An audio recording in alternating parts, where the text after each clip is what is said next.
almost 5,000 years ago.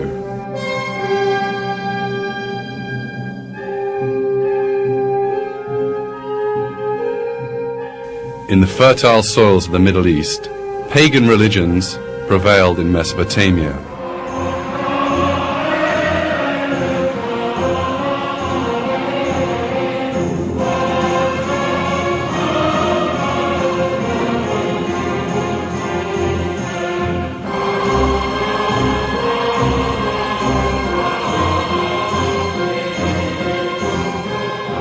These pagans generated a number of myths and superstitions about the origin of life and the universe. One of these was the belief in evolution.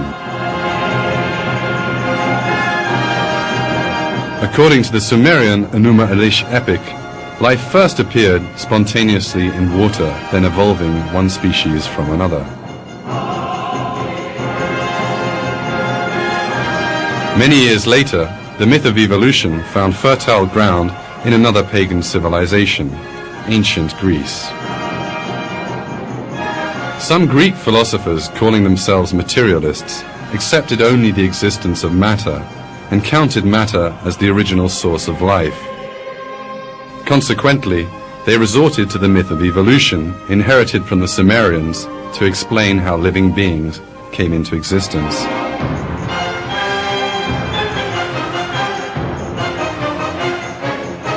Thus, ancient Greece became the junction point of materialist philosophy and the myth of evolution.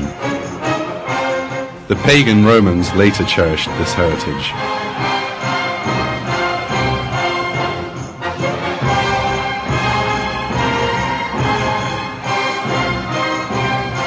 These two concepts from idol-worshipping cultures were introduced to the modern world in the 18th century.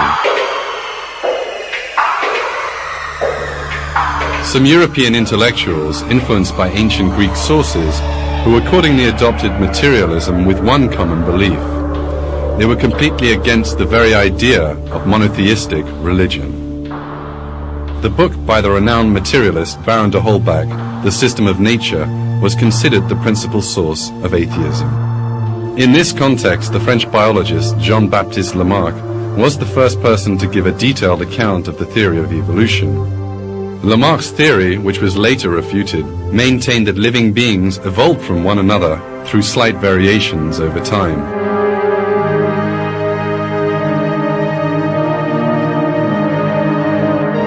It was Charles Darwin who repeated and popularized Lamarck's views, albeit in a slightly different form.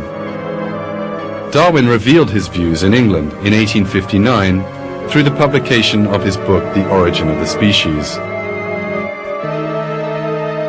Darwin's book was in reality a detailed version of the evolution myth, originally introduced by the ancient Sumerians. His theory maintained that all the different species came from a common ancestor that appeared in water by chance, which every living species had sprung from over time, again by chance.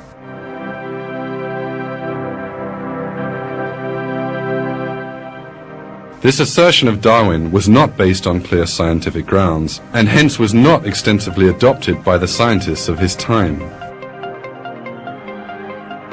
Paleontologists in particular were aware that the entire theory was largely a figment of his imagination.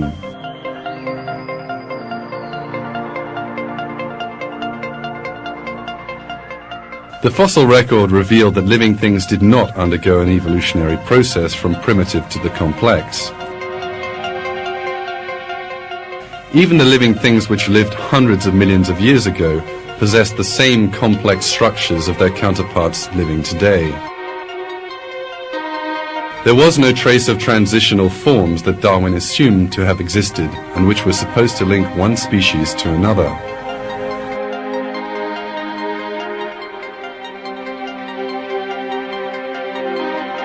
In the years to come, other assertions of the theory were refuted one after another.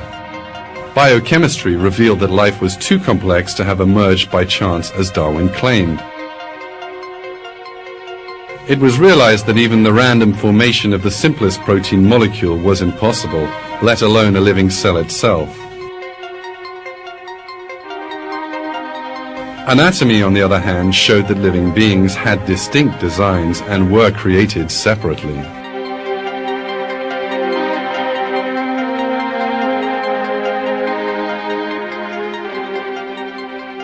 In brief, Darwin's theory lacked a scientific basis.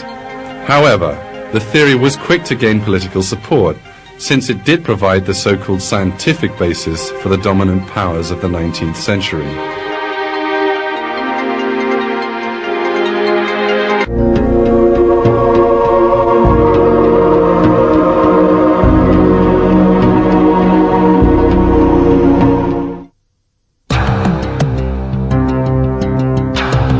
In 1871, Darwin published another book, The Descent of Man, in which he claimed that man evolved from some ape-like creatures.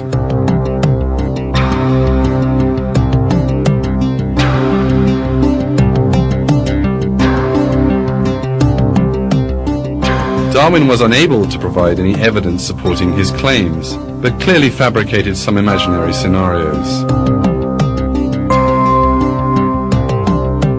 Darwin also embraced an interesting thought.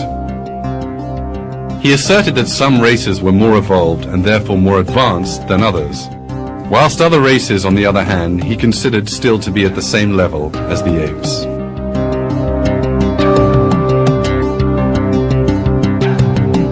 There was another important aspect to Darwin's theory. He erected his entire theory on the concept of struggle for survival. According to him, a fierce conflict, a bloody struggle pervaded the natural world.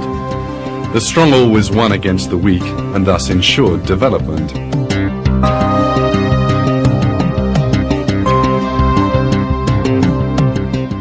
Darwin asserted that a similar conflict also held true for human races.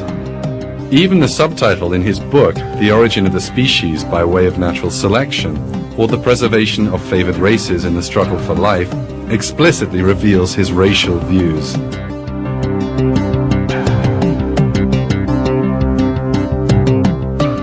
According to Darwin, the favored race was the European white man. Asian or African races were, quite simply, failing in their struggle for survival. Darwin went one step further and even suggested that these races would finally be totally annihilated.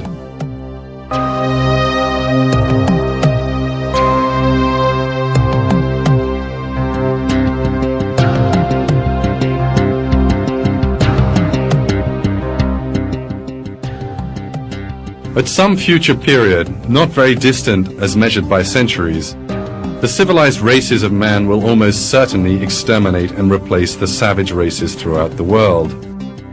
At the same time, the anthropomorphous apes will no doubt be exterminated. As this statement explicitly reveals, Darwin was an out-and-out racist, believing in the superiority of the white man. He believed the white man would, in time, first enslave and then eradicate the so-called inferior races. Indeed, Darwin's ideas found fertile ground. In his time, the white man was already in search of a theory to justify his crimes.